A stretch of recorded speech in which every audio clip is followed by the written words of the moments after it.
अक्सर लोगों को हमने कहते हुए सुना है कि भगवान किसी के साथ भेदभाव नहीं करते, किंतु अगर हम इतिहास देखें, ये प्रसंग देखें, तो उससे तो सीधा समझ आता कि भगवान भेदभाव करते हैं। जब भगवान ने ठान लिया कि मुझे पांडवों को जीत हासिल करवानी है, इनको विजय दिलवानी है, तो उसके लिए किसी भी प्रकार से भगवान ने भरपूर प्रयास किया कि पांडव ही जीते। इसका मतलब क्या है? इसका मतलब है भगवान भेदभाव संसार की तरीके का नहीं, पर भगवान भेदभाव किस रूप में करते हैं? बोले जो भगवान कहते हैं जो मुझसे विमुख हैं, यानी जो मुझे नहीं भजते या मुझे नहीं मानते या जिनका मुझ पे भरोसा नहीं है, विश्वास नहीं है, उनके लिए मैं कोई विशेष काम नहीं करता। पर जिनको मुझ पे भरोसा है, जिनको मुझ पे विश्वास है, भगवान कहते मैं उनके लिए दिल खोल करके, उनके लिए मुझे जो करना पड़े, भगवान कहते मैं वो करने के लिए तैयार हूँ। बस शर्त है कि उनको मुझ पे पूरा भरोसा होना चाहिए, पूर्ण विश्वास होना चाहिए। विश्वास क्या होता है? विश्वास ये होता है, आप कथा में आए, यहाँ बहुत सारे वाहन लगे हैं कथा में आप सबको लाने के लिए। बस में आप बैठ रहे हो, ट्रैक्टर में आप आ रहे हो। अब बस में जब आप बैठे तो बस का ड्राइवर कौन है उसके बारे में कुछ नहीं पता, उसका नाम, गांव, परिचय कुछ नहीं पता, फिर भी भरोसे से आप उस बस में निश्चिंत होकर के उस ड्राइवर पर विश्वास करके बैठ जाते हो, ये सोच करके कि ये हमको सुरक्षित कथा तक पहुंचा देगा, ये हमको सुरक्षित कथा से घर ले आएगा। ना हमने कभी जानने की बड़ी बड़ी लंबी लंबी यात्रा हम करते हैं, ट्रेन में जाते हैं तो चलो बस में तो उसका चेहरा दिख तो रहा है, कम से कम पता चल जाएगा चेहरे से थोड़ा बहुत कैसा है। ट्रेन में देखो ड्राइवर कौन है यही नहीं आता पता, पर ट्रेन में बैठ के पूरी रात हम आराम से कंबल डाल करके सो जाते हैं। किस पे भरोसा? ट्रेन के ड्राइवर पर भरोसा। हवाई जहाज इतना बड़ा पूरा आकाश में पूरे गांव की गांव को लेकर के उड़ रहा है, उसको चलाने वाला जिसको पायलट बोलते हैं, उसका शक्ल देखी नहीं, उसका परिचय पता नहीं, लेकिन फिर भी हम हवाई जहाज में आराम से निश्चिंत होकर बैठ जाते हैं। भरोसा ही तो है, विश्वास ही तो है। पर महापुरुष कहते भैया ट्रेन के ड्राइवर को देखा नहीं, बस के ड्राइवर को देखा नहीं, हवाई जहाज, पानी का जहाज, उसके ड्राइवर को देखा नहीं, फिर भी उन पे इतना भरोसा है। पर हमारे जीवन का ड्राइवर कौन है उसके बारे में तो जानते हो, उसका नाम भी पता है। पता है कि नहीं पता? कौन है हमारे जीवन का ड्राइवर?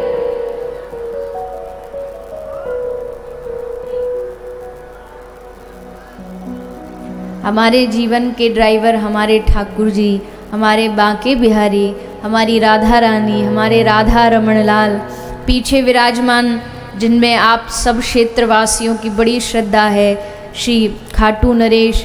अब जब हम जीवन के ड्राइवर के बारे में नाम भी पता है, इतिहास भी पता कि इन्होंने कितनों कितनों को पार उतारा, फिर भी उन पे भरोसा नहीं रखते, फिर भी भगवान पर हमें विश्वास नहीं है, फिर भी भगवान पर हमें भरोसा नहीं है। भगवान पर विश्वास होने का मतलब क्या है? भगवान पर विश्वास होने का मतलब है कि जीवन में जो कुछ हो रहा है वो भगवान की मर्जी से घटित हो रहा है, और जब भगवान की मर्जी से घटित हो रहा है तो फिर उसमें क्या क्या होगा? भगवान भी देखेंगे कि वाह हम पर इतना विश्वास। एक आज ही कोई कथा में सुन रही थी, उसमें भक्तमाल में एक चरित्र आता है सदन कसाई का। भक्तमाल के एक बड़े ही अद्भुत भक्त हुए सदन कसाई। अब कसाई नाम से ही समझ जाओ, ले कसाई और भक्त, ले हाँ जन्म इनका ऐसे घर में हो गया जो घर पहले से ही मांस बेचता था। अब जीविका उसी से चलती थी, तो बेचारे ये भी क्या करें, इन्होंने भी वो कसाई का ही कार्य आगे बढ़ाया। पर क्या करते, सदन कसाई की कथा आती है कि तराजू पर मांस तोलते रहते, पर मन में हरे कृष्ण कृष्ण कृष्ण गोविंद भगवान का नाम स्मरण करते रहते। वहाँ मांस तोल रहे हैं और यहाँ भगवान का नाम ले रहे हैं। और इतनी ऊंची स्थिति इनकी कि बड़े बड़े साधु इनके पास आते हैं इनकी दुकान में कि सदन कसाई के मुंह से थोड़ा सत्संग सुन के आएंगे। अब अगर देखा जाए तो ये बात तो बड़ी गंभीर है ना कि एक तरफ मांस बेच रहे हैं, पर हम जैसे लोग ये नहीं कर सकते। लेकिन सदन कसाई बड़ी ऊंची भक्ति की स्थिति पे पहुंच गए थे, इसलिए मांस बेचते बेचते भी इनके मुंह से भगवान नाम निकल रहा था। और फिर क्या हुआ, बोले एक दिन सदन कसाई को मन में आया कि हम जगन्नाथ भगवान जी के दर्शन करने जाएं, तो निकल पड़े। अब जब निकले तो रास्ते में एक गांव पड़ा, तो उस गांव में सदन कसाई ने किसी घर में रोटी मांगी, भिक्षा मांगी, माधुकरी मांगी। तो जो घर की महिला थी वो सदन कसाई को बोली, बाबा जी आप हमारे घर भोजन पालो। तो बाबा सदन कसाई वहीं बैठ के भोजन पाने लगे। भोजन पा लिया तो फिर बोली कि बाबा आप कहाँ जाओगे, रात को एक काम करो यहीं रुक जाओ हमारे घर में। तो रुक गए, बोले मैया का बड़ा अच्छा भाव है, हमको रोक रही, रुक गए। लेकिन वो जो घर की महिला थी उसका भाव बड़ा गलत था, सदन कसाई को देख कर के आकर्षित हो गई और आधी रात को उनके पास आके बोली कि मैं आप पर बड़ी मोहित हो गई हूँ, तो आप मेरा अंग संग करो। तो सदन कसाई ने कहा, ये माता मैं तो आपको मैया के रूप में, मैया के भाव में सोच के रुका, और आप क्या भाव लेके आ गई मेरे पास, आपका पति है उसके पास जाओ। अब उसको लगा पति नहीं रहेगा तो ये मेरे साथ अंग संग करेंगे, सो जा करके पति को मारे। पति को मार के आके सदन कसाई को बोली, लो अब हमारे रास्ते का कांटा भी गया, हमने उसको कामांध हो गई, पति को मार दिया। सदन कसाई ने कहा, मैया चाहे प्राण देने पड़े प्राण दे दूंगा, लेकिन ये अधर्म आचरण नहीं करूंगा। उसने देखा कि ये तो गड़बड़ हो गई, पति को भी मार दिया और ये हमारे साथ अंग संग भी नहीं कर रहा। तो क्या किया, उल्टा सुबह होते ही जोर जोर से चिल्लाने लगी, सारे गांव को इकट्ठा कर लिया। गांव वाले आए, बोले क्या हुआ, बोले बाबा रात को हमारे घर रुका, जबरदस्ती कर रहा था, पति ने रोका तो उसकी गर्दन काट दी, मार दिया हमारे पति को। गांव वाले बोले चलो राजा के पास लेके जाओ। सदन कसाई, अब ये सारा घटना घट रही है, देखो उदाहरण इस बात पे, ये सारी घटना घट रही है और सदन कसाई हंसते जा रहे हैं। हंसते क्यों जा रहे हैं, जगन्नाथ भगवान को कहते जा रहे हैं, वाह प्रभु जगन्नाथ जी आपकी लीला बड़ी अद्भुत, कुछ तो खेल खेल रहे हो आप। हंसते जा रहे हो, सब लोग देख रहे हैं, जरूर इसी ने हंस रहा है, इसका मतलब इसी ने किया। लेके राजा के पास आ गए, राजा से बोले कि तुमने किया, एक बार तो मना किया, लेकिन जब बार बार पूछा तो अंत में हंस के कह दिया, जो हमारे जगन्नाथ भगवान करा रहे वही अच्छा है। अब राजा ने सोचा फिर तो इसी ने मारा, जब ऐसा बोल रहा है तो हाथ काट दो इसके। तो भरी सभा में हाथ कटने के लिए खड़े तो भी हंस रहे, तो भी मुस्कुरा रहे, और राजा की आज्ञा हुई, दोनों हाथ सदन कसाई के काट दिए गए। हाथ कट गए, फिर भी भाई यही कह रहे हैं, भगवान आपकी बड़ी विचित्र लीला है, कुछ तो खेल रच रहे हो। ये सोच करके सदन कसाई निकले, जगन्नाथ मंदिर पहुँचे, जगन्नाथ भगवान के सामने जा कर के अब प्रणाम कैसे करें, प्रणाम साष्टांग करनी थी। साष्टांग करने के लिए तो जो साष्टांग की जो विधि होती है कि दोनों हाथ सामने होते, सो हाथ थे नहीं, वो तो राजा ने काट दिए।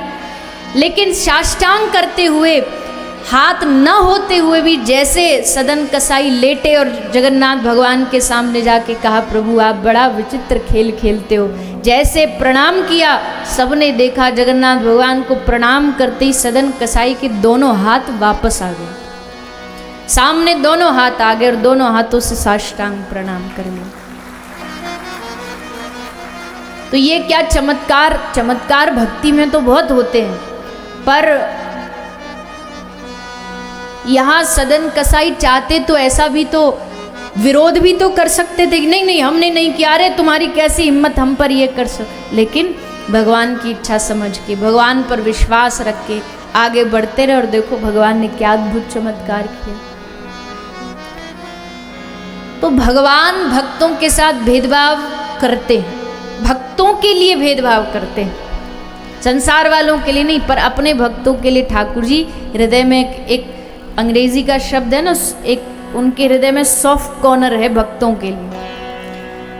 भक्तों के लिए भगवान कोई झूठ भी बोलना पड़े तो भी बोल देते, पर बोलते भक्तों के लिए, हम जैसे लोगों के लिए नहीं। जो भगवान का पूर्ण समर्पित होगा उसी पर भगवान ये कृपा करते हैं। ऐसा ही एक भक्त भगवान का है राजा परीक्षित, जिसके लिए भगवान गर्भ में गए, कल आपने सुना, और मृत राजा को पुनः जीवन दान दिया, जीवित कर दिया भगवान ने। क्योंकि भगवान जानते हैं इसके कारण न जाने कितने लोगों के कान में भागवत की कथा का रस जाएगा। अगर राजा परीक्षित ना होते तो शायद ये कथा इतनी विस्तार से न कही जाती। इसलिए भगवान ने राजा परीक्षित की रक्षा की। फिर कलयुग आया, कलयुग को रहने के लिए 4 जगह दी। याद है ना कौन कौन सी हैं? याद है कि भूल गए ऐसे ही? एक आध याद है? कौन सी? पहली कौन सी है? बोलो ना जोर से। है? अच्छा, पहली वो ही है जिसको पी पी के नालियों में पड़े पाए जाते हैं ना लोग, वही वाली है। वही वाली है जिसको अपने ही बेटा की शादी में नाचेगा पी करके और बोलेगा आज मेरे यार की शादी है। मतलब उसको इतना भी होश नहीं रहता कि छोरा की शादी है कि यार की शादी है। तो कितना पवित्र बंधन होता है ना शादी विवाह, कितना पवित्र आयोजन होता है। और उस पवित्र आयोजन को भी हम लोग एकदम निकृष्ट, निम्न, नीचा बना देते हैं ये सब करके। शादी ब्याह में बोलो शादी में नहीं पिएंगे तो कैसी शादी? अरे भैया, शादी ब्याह तो चलो बात चली इसलिए, लेकिन जीवन में नशे से जितना दूर रहा जाए उतना ही अच्छा है। कितनी माताएं बेचारी आकर के रोती हैं, हमारा घर, हमारा सब कुछ चला गया इस नशे के खातिर। रोज आके मारता है, पीटता है, हल्ला मचाते, पूरी रात गली मोहल्ले में महाभारत चलती है। और उसको पी करके, है ही वो नशा ही ऐसा है ना, शराब की 2 बूंद चूहा भी पी ले तो वो भी अपने आप को शेर समझता है। हमसे बड़ा कोई शेर नहीं। कहीं जाके लड़ भिड़ जाएगा, कहीं जाके गाली गलौज देने लग जाएगा। और जब नशा उतरता ना तब खोपड़ी बुद्धि में आता, अरे राम राम राम, ये क्या हो गया। सो जितने भी यहाँ आए हो कथा में, वैसे तो आप सब बड़े धर्मात्मा हो, आप सब तो बिल्कुल ही नशा करते ही नहीं होगे, पर थोड़ा बहुत कोई करता हो। मैया वो बड़ी हंसी आ रही है, वो मनी मन मुस्कुरा रही कि हमसे पूछो। पर भैया देखो, कथा में आए हो, आजकल के युवा, आजकल के बच्चे खासकर सावधान रहे।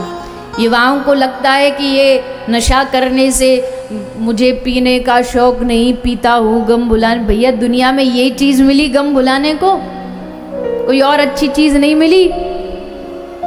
इससे क्या गम भूल जाओगे? 1 घंटा 2 घंटा भूल जाओ, 1 रात भूल जाओगे ज़्यादा से ज़्यादा, दूसरे दिन फिर गम वापस आ जाएंगे। फिर क्या करोगे?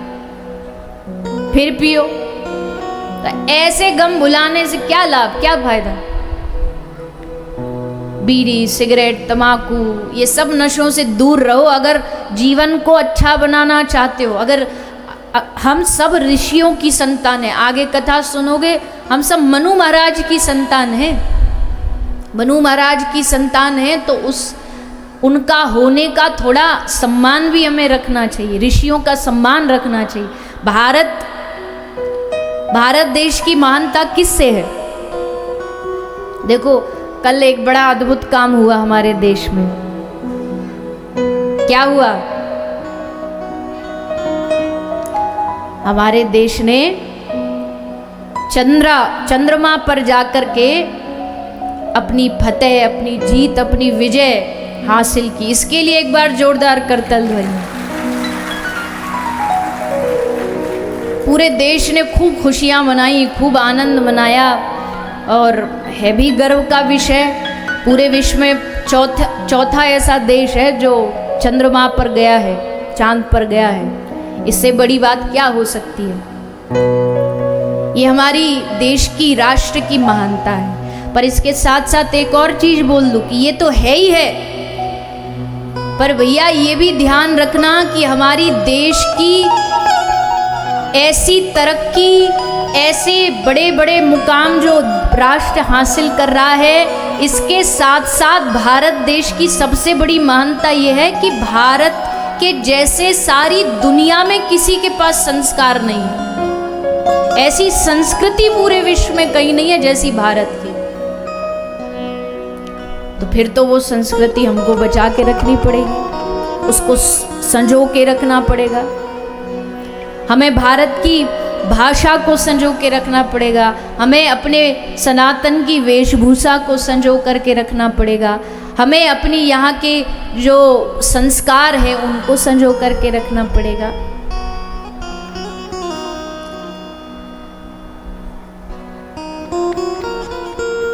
भारत जैसे देश में ना तो कोई कत्लखाना होना चाहिए, भारत जैसे देश में ना कोई वृद्धाश्रम होना चाहिए।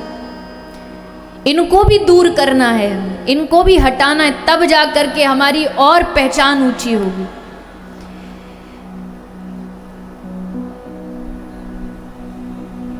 भारत के पास जो है सुंदर नदियां हैं, उन नदियों को स्वच्छ रखो।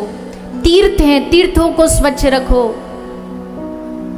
मैं कई बार कथा में कहती हूँ, आप जा करके अगर सेना पर, बॉर्डर पर खड़े होके सीने में गोली नहीं खा सकते, कोई बात नहीं, उसके लिए राष्ट्रभक्त हैं जो कर रहे। पर अगर आप सीने पे गोली राष्ट्र के लिए नहीं भी खा सकते, तो यहाँ तहाँ गुटखा खा के थूकना भी बंद कर दोगे ना, तो ये भी देश पे कम एहसान नहीं होगा। ये भी कोई कम हमारी राष्ट्रभक्ति नहीं होगी। खाया फेंका, खाया थूका, वही यही करते रहते। क्या हम कर सकते हैं अपने राष्ट्र? देखो, अब साइंटिस्ट कर सकते हैं तो उन्होंने करके दिखा दिया, पर हम क्या करेंगे? हमारी भी तो कोई जिम्मेदारी है। हमारी जिम्मेदारी जहां है उसको निभाओ। अपने देश में, अपने राष्ट्र में, अपने युवाओं को, आगे आने वाली पीढ़ी को नशे से मुक्त करो। और नशे से मुक्त तो तभी करेंगे जब खुद बड़े मुक्त होंगे। बच्चा कहाँ से नशा करना सीखता है? सबसे पहले जो पिताजी आधी पी के वो छोड़ के चले, फेंक के चले जाते ना, उसको उठा करके बच्चा पहली बार पी के देखता है कि हम भी तो देखें कैसी होती है। और जब अपने आदर्श को ही वो ये सब करता देखेगा तो वो क्या सीखेगा? और बताओ, कौन सा पिता ये चाहता कि मेरा बच्चा आगे चल के नशा करे? कोई पिता चाहता है? नहीं चाहता ना। तो नहीं चाहते तो उसके लिए खुद को भी उससे दूर रहना पड़े, खुद भी उससे दूर रहे। ये है तो बड़े कष्ट की बात, पर क्या करे, भारत का कोई कोना नहीं बचा जहां ये शराब न पहुंची हो। घर घर में, गांव गांव में, मिठाई की दुकान मिले ना मिले गांव में, पर शराब का ठेका आसपास जरूर मिल जाएगा। इससे बचिए, इससे दूर रहिए। कोई करता भी है, किसी ने आज तक जो किया ठीक है, पर अब कथा में बैठे हो तो अब कथा में ये सोच के जाओ कि नहीं, हमको अपना जीवन पवित्र करना है। नशा करना करेंगे पर भगवान के नाम का करेंगे। भगवान भोलेनाथ जी क्या करते थे? वो लोग कहते भोलेनाथ जी चिलम पीते थे, भांग पीते थे। भोलेनाथ जी भांग नहीं पीते थे। भांग पीने वाला शास्त्र कहता 88,000 वर्ष की समाधि लगी भगवान भोलेनाथ जी की। राम राम बोलते बोलते एकदम समाधि में डूब गए। तुम कोई नशा करके 88 घंटा भी एक जगह बैठ के दिखा दो, नहीं कर सकते। भोलेनाथ जी नशा करते थे राम नाम का, भगवान नाम का। एक बार राम बोला वह डूब गए समाधि में, एक बार श्री राधा बोला, राधा बोलते ही फिर सब कुछ भूल गए। बेकार में अपने देवी देवताओं को बदनाम मत किया करो। और अगर इतनी बराबरी करने का शौक है, भोलेनाथ जी अगर तुम्हें लगता नशा करते तो भोलेनाथ जी तो जहर भी पीते थे, तुम पी के देखो। बराबरी करनी है तो फिर सब चीजों में करो ना, आधी अधूरी क्यों करते हो? एक आध बार जहर भी ट्राई करो कि हम भी देखते हैं, फिर उसको कंठ में रोक के दिखाओ। नीलकंठ महादेव, तभी तो मैंने बोला हम कंठ में रोक लेंगे। नहीं, अपने गलत कामों के लिए ये सब आड़ लेना, बहाने बनाना छोड़ दीजिए।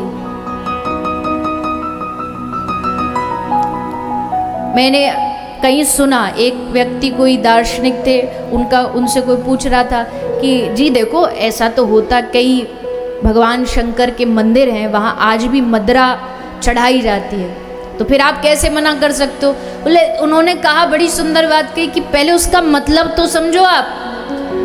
वहाँ मदिरा चढ़ाई जाती है पर उसका मतलब क्या है? उसका मतलब ये है कि जो चीज़ हमारे भीतर बुराइयां हैं, भगवान शंकर कहते हैं वो ला करके यहाँ मेरे ऊपर छोड़ दो, तुम उससे मुक्त हो जाओ। अब तुम्हें उसको जीवन में धारण करने की जरूरत, यहाँ मुझे दे करके चले जाओ। जैसे हम भागवत में कहते हैं यहाँ अपना कोई भी बुराइयां छोड़ के चले जाओ, ऐसे भगवान शंकर कहते हैं आओ और अपना ये मदिरा, ये नशा सब यहीं छोड़ के चले जाओ।